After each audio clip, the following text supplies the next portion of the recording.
I'm building a 1/12 scale model of a Sears kit house. These houses were sold by Sears between 1908 and 1942 by mail order. Customers assembled the kits and built the houses themselves, which took approximately 3 months. Today, I'm going to be working on the removable wall assembly at the back of the house. If you've been following along with my videos, you'll know that I built this miniature Hoosier cabinet, which is located in the kitchen pantry where the removable wall assembly is also located. This is a picture of what the house would have looked like. And this is a floor plan of the house. The red section is the removable wall assembly that I'm working on right now.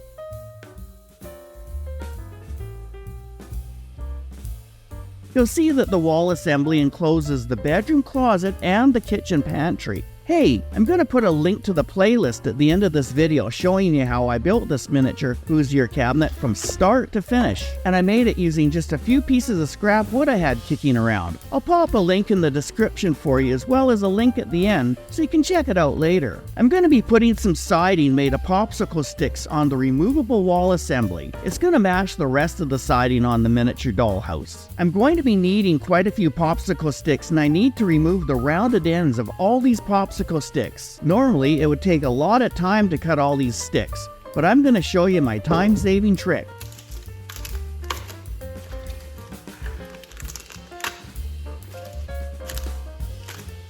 I opened the package of popsicle sticks.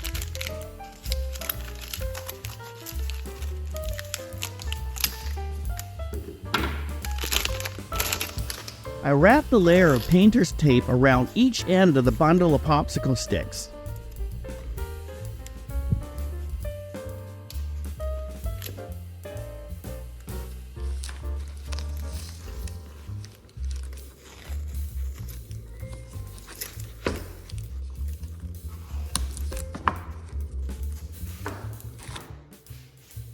I'm using my bandsaw to trim off the rounded ends of the popsicle sticks. Rather than trimming them one at a time, I've taped the bundle together so that I can cut the rounded ends off multiple popsicle sticks all at once. This will save me a lot of time.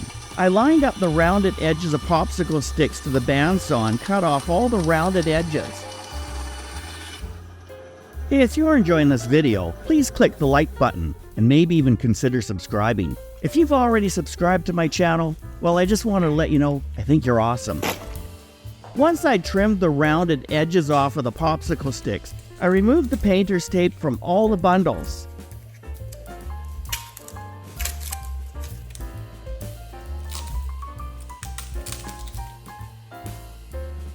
I removed the wall assembly from the house and proceeded to glue the popsicle stick siding onto the wall assembly.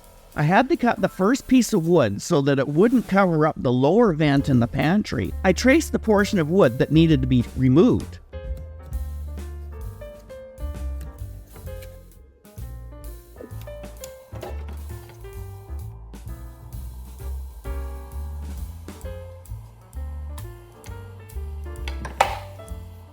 I used the bandsaw to cut a notch out of the popsicle stick. This is the portion of the popsicle stick that needed to be removed so it won't cover the vent.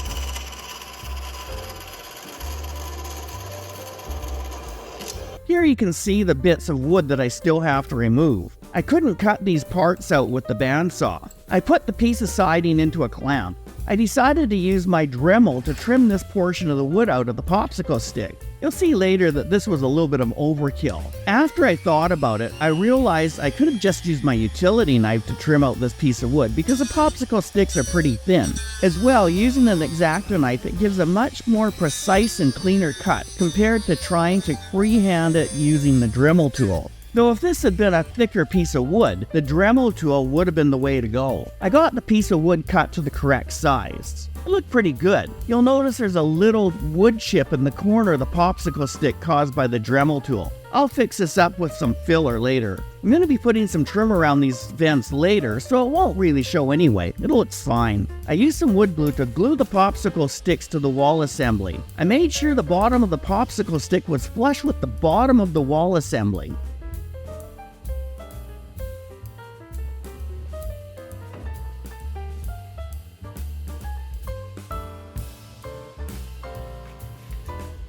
I carefully used some paper towel to dab off any excess glue. You might remember in my previous video about miniature wooden siding, I made this template so that I can measure the distance where the top of the next popsicle stick has to go for an overlap of the siding. The overlap needs to be the same amount for each row of siding, so I made this template. I'll put a link to that detailed video in the description in case you want to check it out later. I'm placing the next piece of siding beside the vent. Fortunately, this piece of wood doesn't need to be trimmed.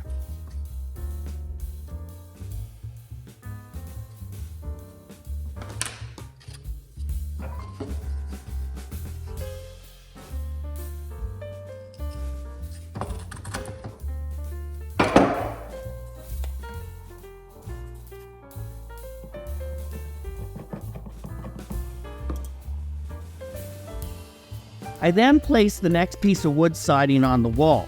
I put a mark on the siding where I'm going to be trimming it because I want to make sure that the end of the siding touches one of the vertical studs on the wall assembly. Basically, what you need to do is stagger the siding the way you'd stagger bricks. This will eliminate having one large seam that runs all the way from the top to the bottom of the wall. In real life, this would have been done because it also adds strength to the wall. When I add filler and paint, it'll make these gaps less prominent. I marked the length of the next piece of siding and used my clippers to trim the popsicle stick to length. These clippers are really pretty good when you have a lot of popsicle sticks to trim. Again, using my template, I marked the line where the top part of the popsicle stick needs to be attached to make the siding boards all overlap the same amount. I marked the board with my pencil where I need to notch out where the vent is located. Rather than using my Dremel tool, I'm just going to use my utility knife to cut out the notch in this piece of wood. This actually works much better than trying to use the Dremel tool anyway. It gave me a much cleaner cut and it fit perfectly. I glued this piece of wood in place.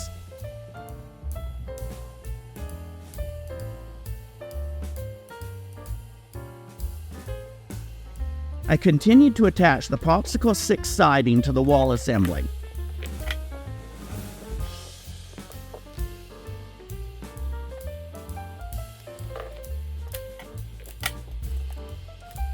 Some miniature houses or doll houses use a bookcase type design. Let me show you what I mean. Here you have a bookcase. And here you have the dollhouse. You'll notice that all the rooms face in the same direction, like a bookcase.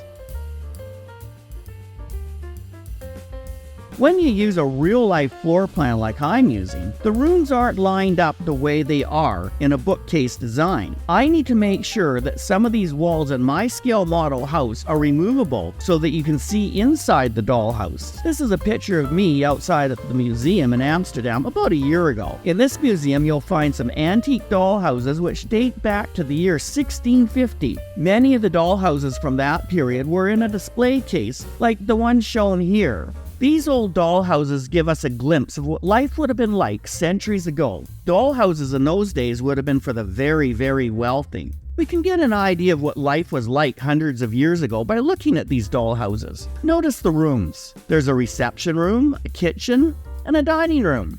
On the top floor, there's a children's nursery, a linen room, and even a peat loft. Peat is an organic material made up of partly decomposed plant and mineral materials. It's found in wetlands, swamps, and bogs, like those commonly found in the Netherlands. Peat was commonly burned as fuel in those days. Often, the peat loft would be located over top of the barn where the animals were kept. The heat from the animals would help dry the peat, and once the peat was dried, it could be used as fuel to heat the house. The Netherlands once had many peat bogs, but over 90% of them have been lost due to peat extraction.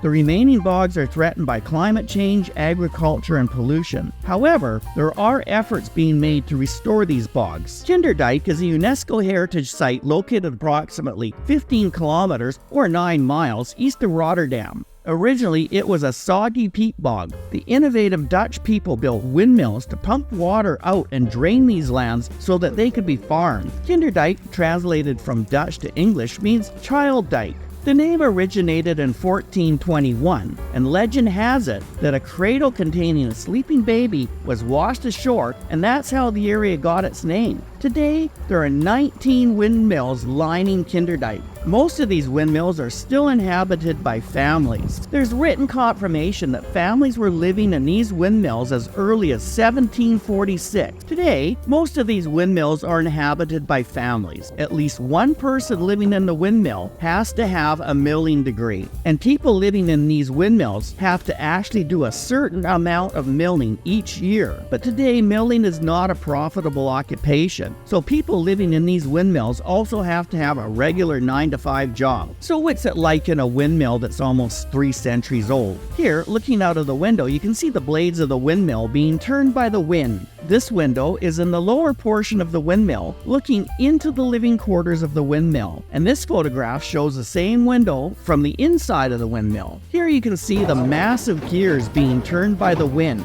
This is one of the giant gears that are turned by the large blades on the windmill. And this is the shaft that runs from the top of the windmill down to the gears. Families would live in these windmills, and it was quite cramped. There wasn't much room. Often there would be a secondary building for the kitchen or other living quarters. Here you can see a small fireplace inside the windmill. This is another view of the fireplace from inside the windmill. And this is an oven which was used for baking. Here you can see what is known as a box bed. Notice the length of the bed compared to the chair sitting next to it. These beds weren't very long, so you couldn't stretch out for a good night's sleep. Box beds were made to look like a cupboard. One side of the box bed would be open with side panels made of wood or curtains which could be closed at night. During cold winter nights, the small area could be kept warm by body heat. This meant that it wasn't necessary to keep the stove burning all night. Because these beds were small, you couldn't lie flat in them, and people would sleep sitting up, propped up by pillows. People would commonly sleep sitting up during the 16th and 17th centuries. Lying down was associated with death, and therefore sleeping was done in the half-upright position. Some people in those days believed that bad air was heavier than good air, so sleeping upright was healthier and would even help with digestion. And of course, if you were sleeping lying down,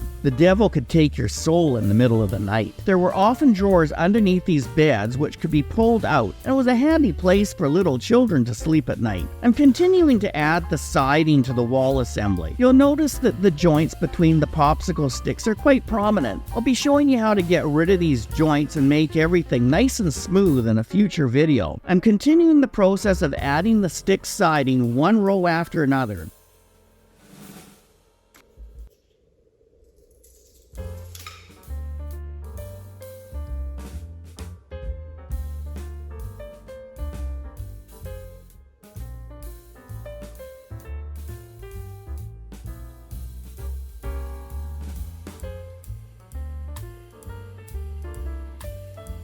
Be sure to use the template to make sure all the miniature popsicle stick boards get positioned properly. Notice how the wooden boards and the joints are staggered in a brick-like fashion. It's really important to make sure that both ends of the popsicle sticks are glued to one of the vertical studs in the wall assembly so the boards lie flat, giving you a nice smooth appearance when it's finished.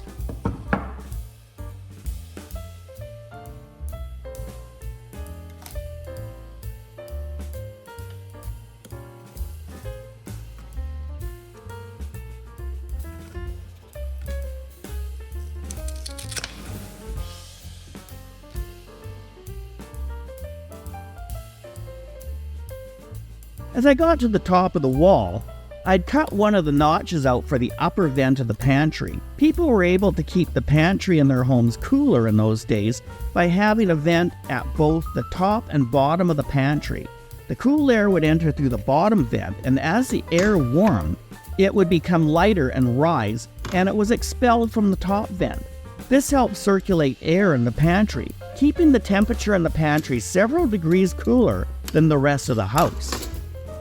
Perishable items like butter, fruit, and vegetables could be stored in the pantry. Electricity and refrigerators weren't always common, and some people in rural areas didn't even have an ice box. People would rely on the cooler temperatures of their pantry or even their cellars to store their perishable foods. Food storage was difficult in these early days. Many foods were preserved in glass jars or tin cans. Canning was a relatively new technology, and if you weren't careful, air could get into the cans and spoil the food. If this happened, you could often see the top and bottom of the can bulge or blister, showing that air had gotten into the food and it wouldn't be good to eat. In these early days, food preparation was tricky, and even making sure that you had a clean supply of water was important. This is why many people in Europe drink beer or wine. It was often safer to drink alcohol than it was to drink water. And putting these smaller narrow popsicle sticks along the top portion of the wall assembly. You'll notice that these popsicle sticks extend past the assembly, but I'm going to show you in a future video how I'm going to deal with this problem. Well, there you have it. I got the wall assembly covered with my miniature popsicle stick siding. Hey, there's the link to the playlist I told you about earlier. The one where I show you how I made the miniature 1/12 scale kitchen Hoosier cabinet from start to finish using just a few pieces of scrap wood. Give it a click and check it out. We'll see you in the next video.